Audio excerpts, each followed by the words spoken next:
Hello and welcome friends.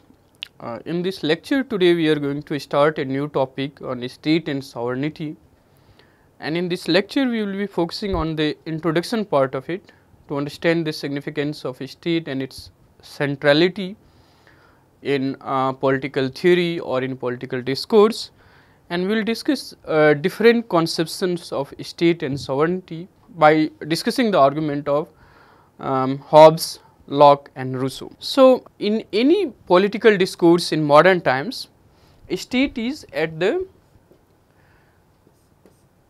center of any political discourse. So, for a very long time when we discuss or think about the state, we think of state as a kind of institution which is in, at least in the commonsensical understanding, it is seen as something as a kind of distant body, and whole focus of political theory or political discourse is to understand this institution which we call state. Now, gradually we have seen how and that we will discuss throughout these lectures on state, that how a state encompasses every sphere of individual and collective life and no longer merely a kind of distant body sitting somewhere at distance and then trying to regulating the rest of the society. So, for a very long time in political science or in political theory, the theorization revolves around the state and its institution. Now, gradually we have seen the pervasiveness of a state is equally there in the sphere of say society or economy or say other forms of unions or associations and so on. So, gradually the idea of state has broadened or have become more comprehensive than merely the limited or very restrained kind of understanding about state as a body or as an institution sitting at some distance, and we should be thinking about that.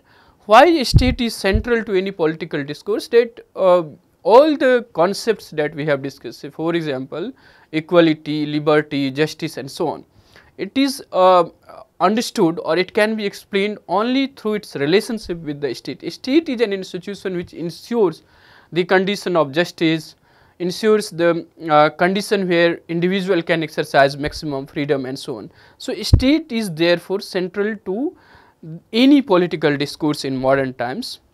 What are its characteristics? First, it is impersonal in nature. Now, the state and a kind of political authority did exist prior to the modern state. So, this definition of impersonal nature of state is only the modern phenomena. Prior to modern state, state did exist, but its authority was seen as a extension of the personality of say monarch or any tribesman or chief. So, when you refer to a state in pre-modern time, you refer to a particular person, particular dynasty, particular kingdom, and then state is seen as a kind of private or a kind of connection or extension to that person, that dynasty, that kingdom and so on. Only in modern times state is seen as impersonal, that means it is seen as distinct from both ruler and the ruled. For example, Indian state or India of today, the ruler is the BJP as a government which has got the mandate of the people to rule. So, they are the ruler, right, and the ruler of the rest of the people of India. Now, the Indian state and the idea of Indian state is very distinct from both the BJP as the ruler or the government or the rest of the population. So, the defining characteristic of modern state, its impersonal nature, it is nobody's personal property or personal fiefdom in that sense, it has a very impersonal nature. It controls monopoly of legitimate violence.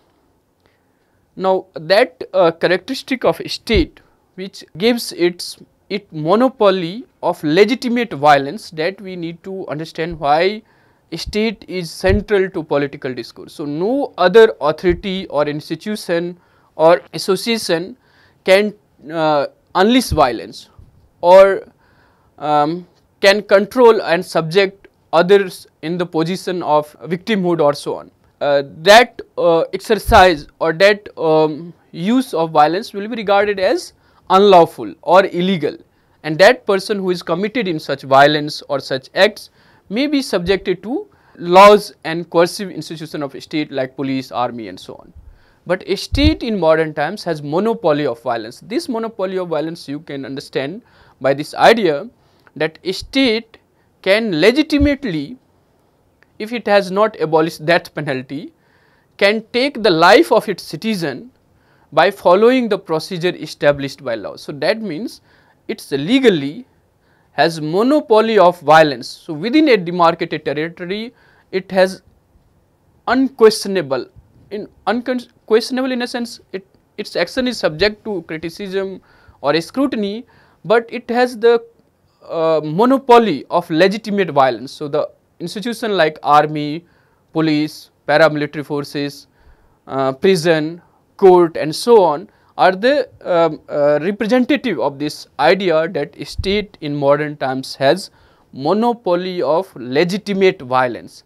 All the other groups or associations or institutions which unleashes violence in the society is or are subjected to the control or the regulation of the state, but state within a territory has monopoly of legitimate violence and is often regarded as the modern political institution or a body politic or the institution of government or an organized political community. So, a state can be understood in all these ways as a modern political institution or body politic or the institution of government or an organized political community.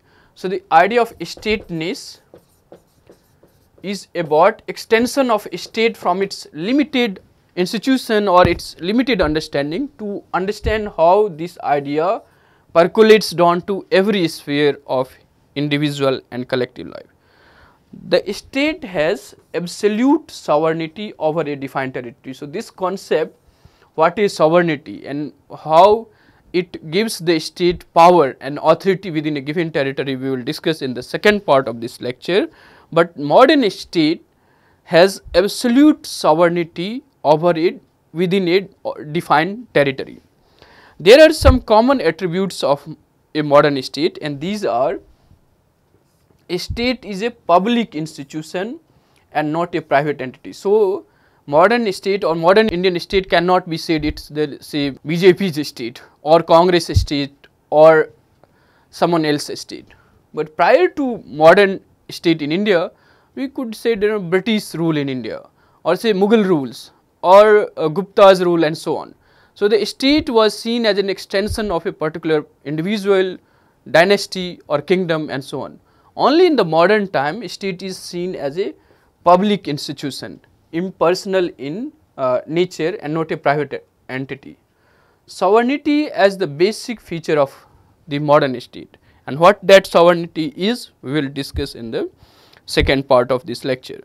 Application of law, the modern state is based on this application of law as the supreme authority. So, within this the legitimacy of that law is within that particular territory over whom that state rules or governs. The impersonal bureaucracy. So, bureaucracy of the state do not take the partisan position, it is a kind of impersonal bureaucracy, and recruitment to that bureaucracy is through this impersonal rule, where Weberian model of bureaucracy, if you like, is about the impersonality. So, state and its institution should not and must not take the side, it must be neutral, impersonal in its implementation of policies, in its formulation of policies, in its application of law and so on. So, the impersonal bureaucracy is the other characteristic of modern state, and a state's capacity to impose and collect taxes from its citizens, that is the another objective of or characteristic of modern state. This state is necessary to protect human lives from two things: any threat to the individual life, internally and externally. A state must ensure that the life and liberty of every single citizen and of its citizen must be protected from internal and external threat. And the biggest raison d'etre or the responsibility of modern state is to maintain law and order. So, this is the prime responsibility of modern state, to ensure law and order in any society and also protect individual lives from internal and external threat. Now, it makes legitimate use of force within a demarcated territory. This point which we have discussed, that modern state uses or has monopoly of violence, and that violence it can unleashes within a demarcated territory, or if there is a aggression or it tries to resist the external aggression, or if it is at war with the other states. So, only in that case it can unleashes violence outside that demarcated territory, but by and large within a demarcated territory, state makes the legitimate use of force. So, a number of political thinkers have put forward various definitions of state or modern state. For example, the German sociologist Max Weber argued that state is an institution that claims monopoly of legitimate violence. So, that is the definition of modern state or Weberian model of state, where it is seen as the institution which claims the monopoly of legitimate violence within a particular territory.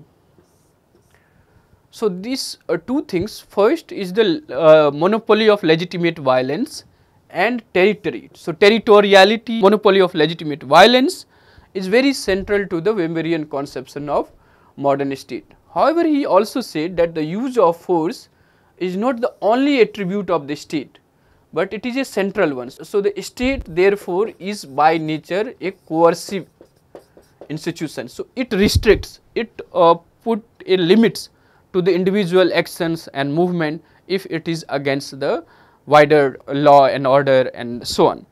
So, it is not the only attribute of the state, but it is central one. State can be welfare state, liberal state, democratic state, authoritarian state, and there are different nature of states which we will discuss later on. But the modern state is seen according to Weber as claiming or having the monopoly of legitimate violence within a particular territory, and this monopoly of violence is legitimate violence. So, the two things is very clear in Weberian model of or definition of state, that it has monopoly of legitimate violence and the idea of territoriality. So, that legitimate violence or monopoly of legitimate violence is applicable within a demarcated territory. So, the territoriality or monopoly of legitimate violence define the modern state, its impersonal nature and so on, the bureaucracy, then he goes on to explain, is something which also defines the modern state. Now, for Robert Dahl, he uses the term government and state interchangeably. Now, this point we need to keep in mind when we argue about state. A state is a permanent body, but government is something which we elect. In modern times, if the state is a democratic state and it holds election regularly in a free and fair manner, then government may come and go, but a state is a permanent entity which is always there, right. But for Robert Dahl, and however we often use the state and government interchangeably, and Robert Dahl was one such scholars which argue that government and state is one and the same thing. For Hegel,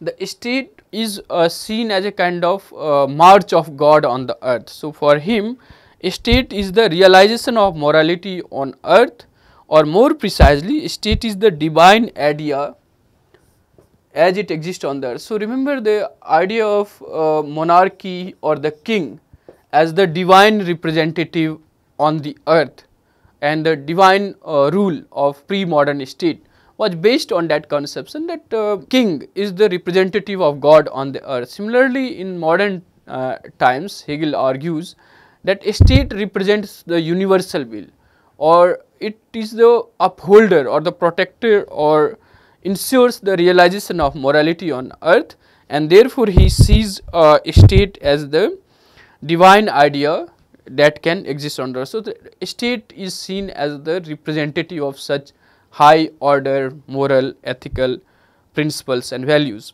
Similarly, T.H. Green spoke about state as supreme coercive power, but he also said that such power should be exercised to achieve moral ends. So, this coercive power or monopoly of legitimate violence, as in Weber, must be used for the realization of something which is moral or ethical. So, it can be argued that will and not the force is the basis of a state. So, the will power, the willingness of the people is the basis of a state and not its force or the physical force. So, the legitimacy of the state or the modern state rests not entirely on the coercive or its military nature or the violence or monopoly of violence, but on the willingness on the part of people to give the consent to the state to rule over them. So, the legitimacy of the existence of a state rests more or at least equally on the will of the people than the claim of a state over violence and so on. So, some thinkers have argued that a state is a mixture of both force, law, rights and morality. So, a state is a combination of all these things, not merely the force, not merely the law, not just the will or the rights and morality, but a kind of combination of both. So, for instance, Machiavelli's prince and his ways of ruling over people and beast through the use of both law, morality and force is a case in point in this regard. So, laws applies to the subject people and force is applied where the need arises to dominate or fight against the beast or enemy. So, the state in that sense is a combination of both the moral, the judicious or the rightful and also the brute coercive physical force. Similarly, Antonio Gramsci, an Italian Marxist, argued that a state applies force, but law, rights and morality are equally important for the legitimacy of the state. Now, if you look at the formation of modern state prior to the emergence of modern state, the idea of divine law governed or ruled human lives and their relationships. So, every sphere of human life was governed by this idea of divine law. So, it is believed that such divine laws came from a supreme non-human power or God to rule over human lives and to make them acknowledge and understand the power of God or divine laws on the earth. So, the monarchy as a system of political rule was based on this divine law, right. So, after the fall of Roman Empire in Europe, the idea of modern state is also historically emerged in the Europe, especially after the Treaty of Westphalia, which we will discuss later, and then it extended towards other part of the world. So, after the fall of Roman Empire in Europe, the landed nobility and Catholic Church appeared as messenger of such divine laws and imposes it over the people to follow and obey them. So, the rise of the church and its authority after the fall of Roman Empire is the precursor of modern state, and then after the religious war there was the gradual decline of church and assertion of political autonomy or the political independence, and that leads to the creation of modern sovereign state which subordinates say religion, economy and so on. So, these laws are found in religious books and it is enforced through economic and social relationships by the conquerors of then Europe. So, the rise of the monarchy or kingdom was the result of this fall of Roman Empire and the resurgence of Catholic Church in Europe. However, some changes occurred simultaneously, like the growth of merchant trading, or more precisely the rise of merchant capitalism, and with that growing middle class in Europe and their demand for protection of safety, security, rights, protection of life and so on.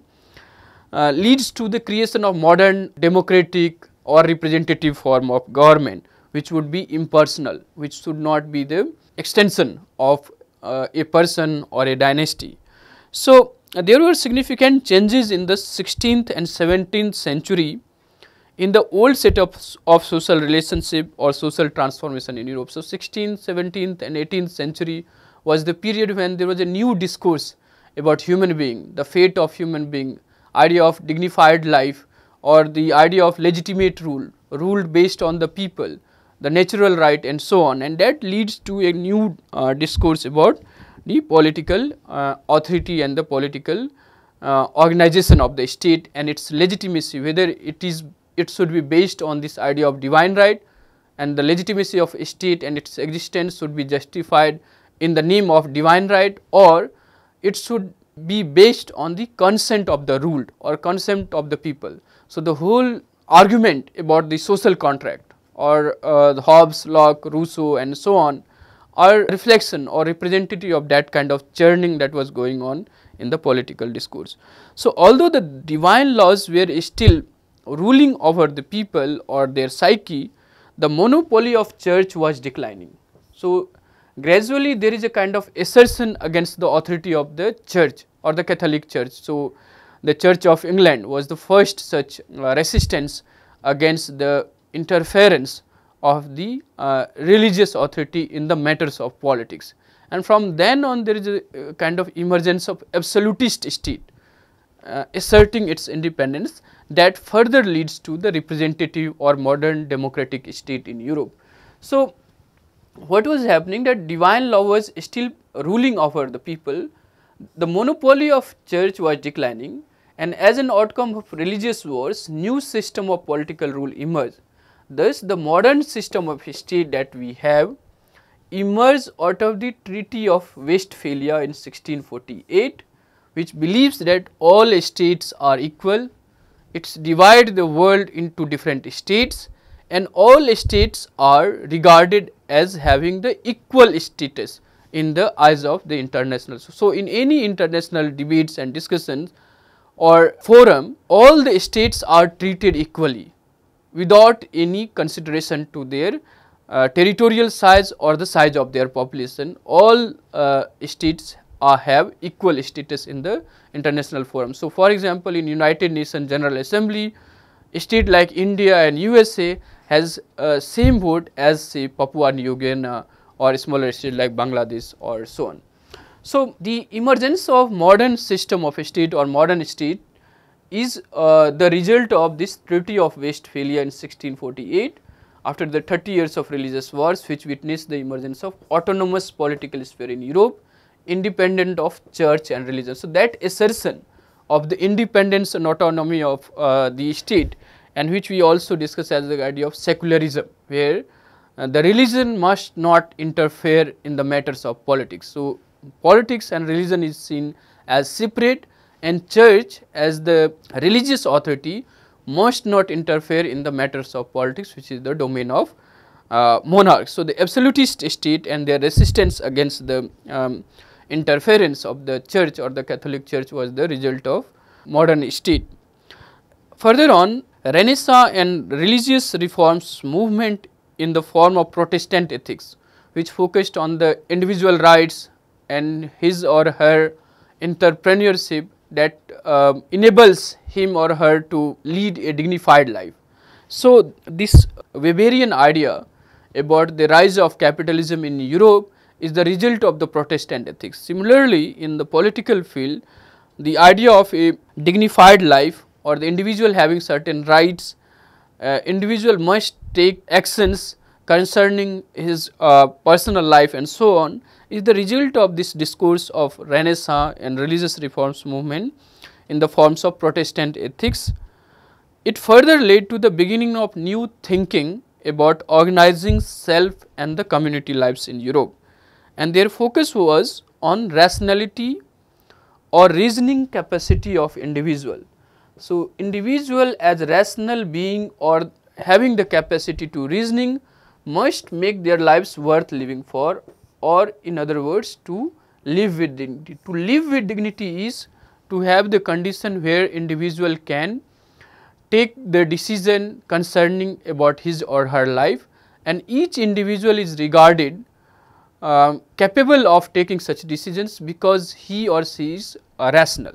So, the Descartes understanding that I think therefore I am.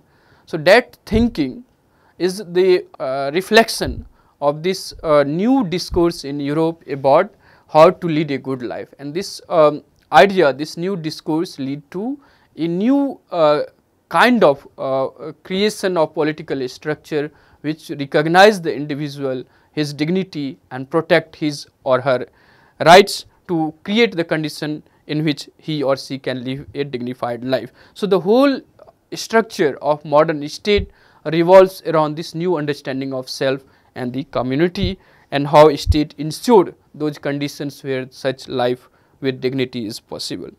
So, the formation of modern state and its legitimacy was seen as a precondition for living a dignified life. So, state is necessary. Why it is necessary? Because it creates the condition, it provides the condition for the individual and communities to live a dignified life. So, therefore, state must protect certain inalienable rights and freedoms of the individuals. This new discourse replaced the divine right justification for the existence of state, as it is based on certain new responsibilities and the consent of the people. Now, modern state is also a nation state, and it gives it enormous power and control over its citizen. Now, the state combined with technology of surveillance governs every sphere of individuals and collective lives, and there are different conceptions of modern state such as liberal, Marxist, and this idea of governmentality, which we will discuss in one of our lecture. So, these forms of state and its authority we shall discuss in the subsequent lecture. Now, we will come to the second part where we will discuss the idea of sovereignty, which is the defining characteristic of modern state. So, sovereignty is the absolute authority of a state within its territory. So, basically in the simple language, sovereignty is the power or the authority which ensures the supremacy of a state within the territory. So, in a particular demarcated territory, a state is the supreme institution. So, no other institution of the society is above the state. So, sovereignty is the absolute authority of a state within its territory. It is referred to the coercive form of power and authority. It legitimizes the use of coercive power of a state over its people and their institutions. So, a state can force or compel the people to comply with its laws and its policies, or any institution of society must functions under the regulation or control of the state. So, in that sense, state has both the coercive power, and its use of that coercive power is legitimate within the given territory if the state is the legitimate or it has the legitimacy in the eyes of people. So, sovereignty is then dominant, absolute, supreme, and inalienable. So, sovereignty gives the state the status of absolute authority, supreme authority, and this sovereignty of state is inalienable. That means it cannot be transferred to some other entities internally or externally. So, it resides with the state. So, thus the possessor or holder of sovereignty is superior among all other authorities under its jurisdiction. So, within a demarcated territory, the state which holds or possesses sovereignty is the supreme authority. So, French theorist Jean Bodin defines sovereignty or law as the command of the sovereign. So, sovereign is the supreme authority and it resides in the single individual. So, in Jean Bodin's conception of sovereignty, it resides in the single individual. Hobbes said, and we will discuss Hobbes, that sovereign is above the law. So, the one who is sovereign according to Hobbes is not subject to the laws which governs and controls the ordinary citizens in a society or in a state. Sovereign is above the ordinary laws. So, an important element of sovereignty, however, is the idea of territoriality. So, the exercise or the legitimacy of the state as the sovereign entity is within a particular territory. So, it defines that sovereign can rule over all members residing within a given territory, and that is the defining feature of modern state. So, some political thinkers argue that sovereignty has always existed and it is not a modern concept, or it came into existence along with the arrival of modern state. So, there are many arguments about the existence of sovereignty. So, many scholars have argued that all the states, even the monarchs or the feudal states or so on, did enjoy sovereignty. However, its forms were perhaps different in nature. The idea that God exercised sovereign powers or divine laws, had absolute power or control over people, and it focuses that sovereignty was existed even in pre-modern period or before the existence of modern states. So, many scholars have argued that sovereignty as a form of authority, as a phenomena which gives the state or the political organization of a society the supreme status, is something which existed prior to modern state also. So, for a monarch in pre-modern time, he was the supreme entity within his monarchy or within his or her kingdom. So, sovereignty in terms of absolute supreme authority within a given territory is something which existed prior to modern state as well. However, the idea of modern state as a sovereign body has a particular use in modern times. So, perhaps it have existed in pre-modern times, but its nature might have been very different.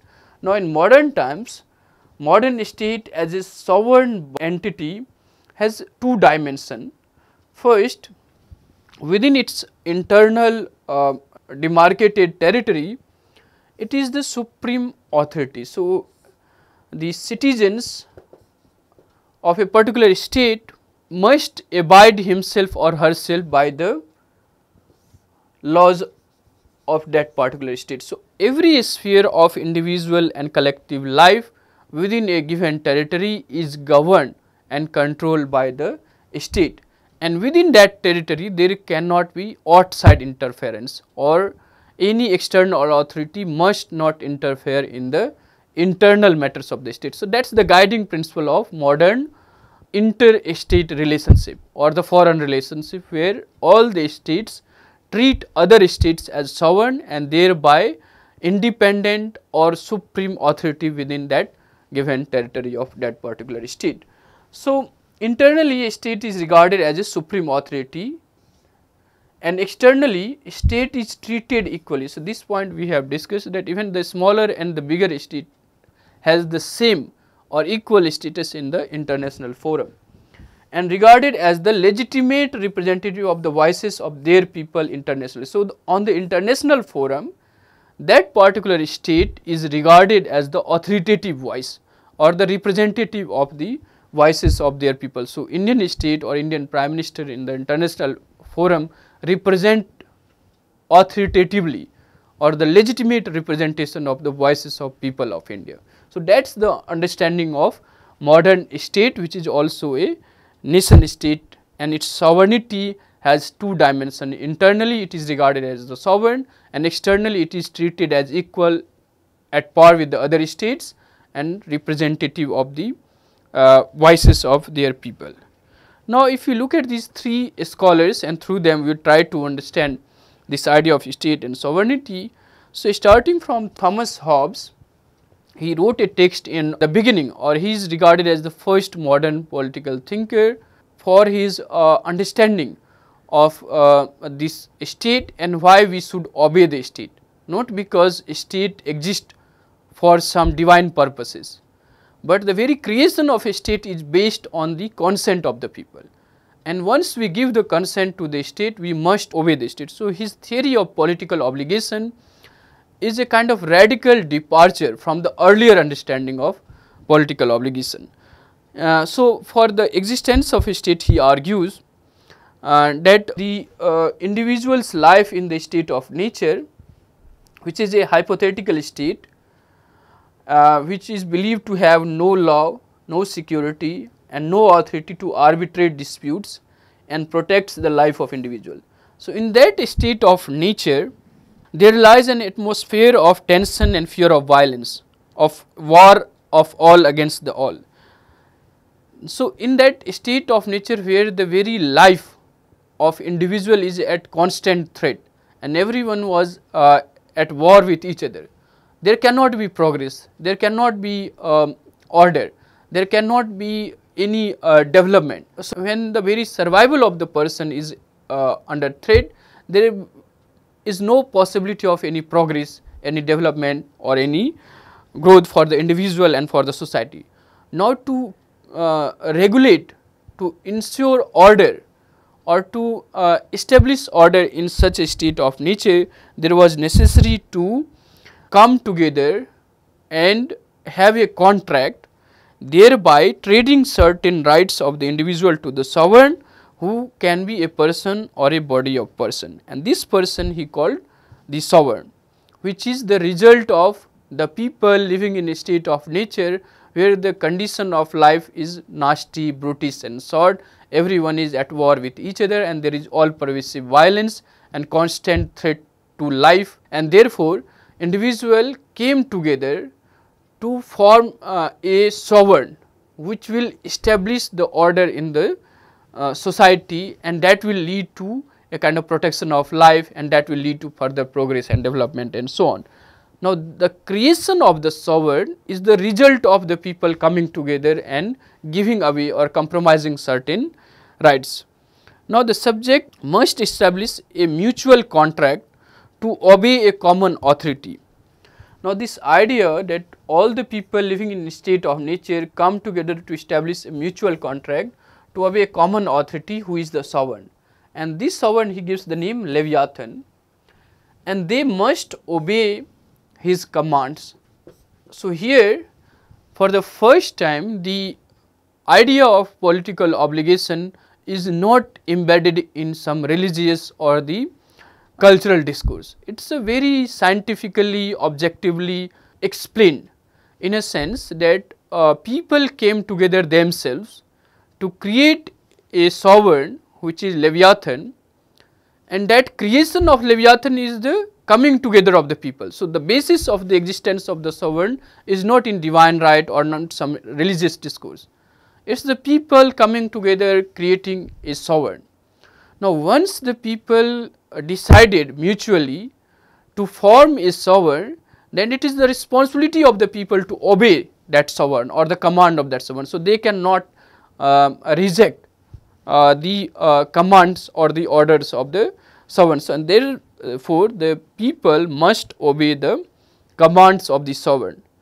However, in this scheme of the sovereign, in this scheme the sovereign is not the subject to the terms of contract. It is also scientifically explained. Why? Because the sovereign is not the party of the contract, it is the people who is the party of the contract, and therefore, sovereign cannot be subjected to the terms of contract, because it is the independent, autonomous from the contract, because the contract that creates the sovereign is among the people, and therefore, the terms of contract is applicable to the people, and therefore, they must obey the sovereign.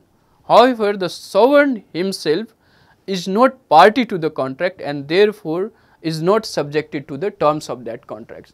So, in other words, the sovereign is free and independent of the terms of contract, and Hobbes further emphasized that individuals should surrender or transfer their rights and freedom to the sovereign, but he also said that the political obligation or obedience to the sovereign would end if he fails to, he here is the sovereign,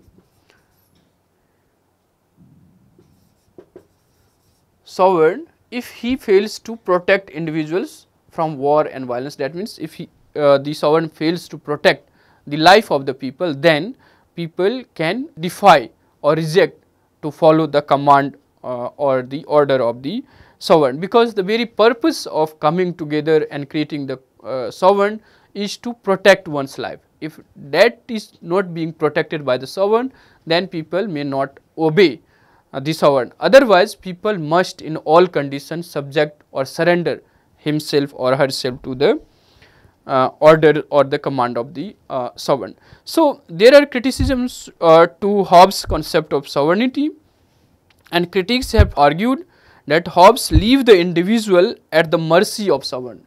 So, sovereign is given the supreme or absolute power over the people, and their existence is at the mercy of sovereign. Macpherson criticized Hobbes' sovereignty and model of state on the ground that Hobbes was arguing for creation of a free market society and protecting the possessive individuals of a capitalist economy.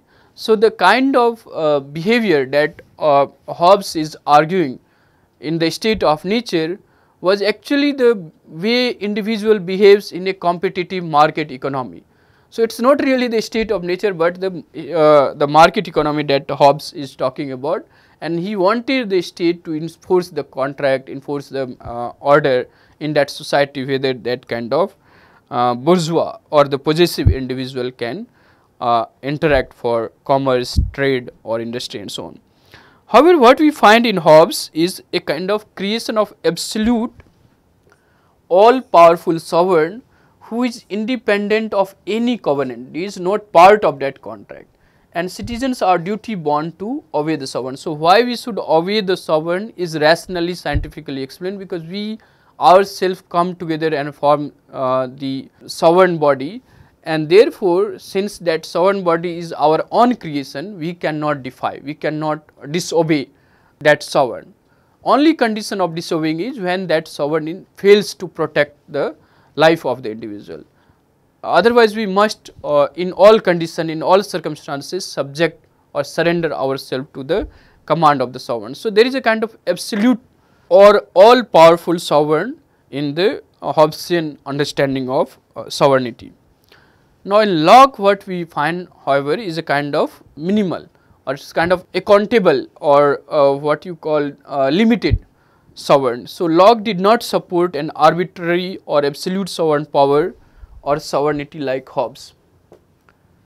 For him, the state is bestowed power by the individuals to protect their lives and property. So, these two things, not just the life, but also the property, is the responsibility of a state to protect the individual's life and liberty. However, if a state fails to protect individuals and fulfill their interests, individuals have the right to overthrow the government. So, in Locke, there is the scope for people to resist, to revolt against the state, to throw the sovereign and create a new sovereign which can then promise to protect individual lives and property. So, Locke emphasized on a constitutional and not absolute and arbitrary form of government, where the executive and the legislature uphold the political power and they will continue to enjoy powers so long as they are based on the consent of the people. So, the consent is very crucial. So, he said that man may have at one time been willing to give power to a single good and excellent man, to a kind of national authority, but then finding that his successor could not keep their properties secure in the same manner, insisted that power be placed in collective bodies of men.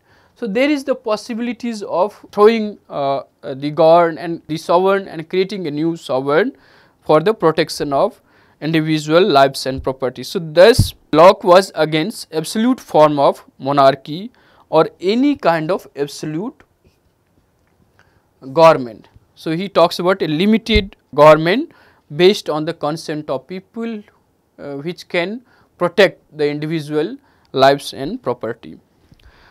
Rousseau, on the other hand, we find a kind of a radical interpretation of sovereignty, which he explained in his text on the social contract written in 1762, and for him state resides in the people who actually surrenders their freedom or liberty to the state, and a state is representative of general will. Sovereignty resides in the people who actually surrenders their freedom or liberty to the state, and a state is representative of this general will. So, this general will is the central idea in Rousseau's conception of sovereignty and state.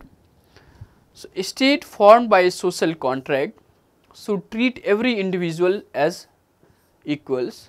The idea of general will, that is a basis of such a state, has a radical conceptualization in Rousseau, and he argued that general will is about ensuring the maximum freedom of all. So, in Rousseau the starting point was, in the state of nature the life was really perfect, there was no inequality, there was no injustices, and people had maximum freedom in the state of nature. It is only in the society and state where there is all pervasive inequalities, injustices, and people are everywhere in the chains. So, to create that kind of society and state where individual can exercise maximum freedom, Rousseau talks about this idea of general will, and he wanted the state and the sovereignty based on this idea of general will. So, and only that government is legitimate which is based on the general will. Now, this general will is something which is in the interest of all and not in the personal interest of few, many or one person. So, once this general will is constituted, that is the basis of state and sovereignty, individual must obey it. So, here unlike Locke and like Hobbes, he is also arguing for a kind of absolutist state or absolutist conception of sovereignty, where he wants that the state and the sovereign must be based on general will, that is will of the everyone, that is in the interest of every member of that society, which will ensure their maximum freedom. But once that conception of general will is constituted, then everyone must obey it, they cannot defy it. In fact, he goes on to argue that one can be forced to be free. This idea of forced freedom, individual can be forced to be free by ensuring that he must follow the general will. Thus, in Rousseau like Hobbes, we get an idea of an absolute and all pervasive, all powerful sovereign. Now, there are many criticisms to Rousseau's idea of sovereignty or general will. Many scholars have argued that it may legitimize the authoritarianism or dictatorship.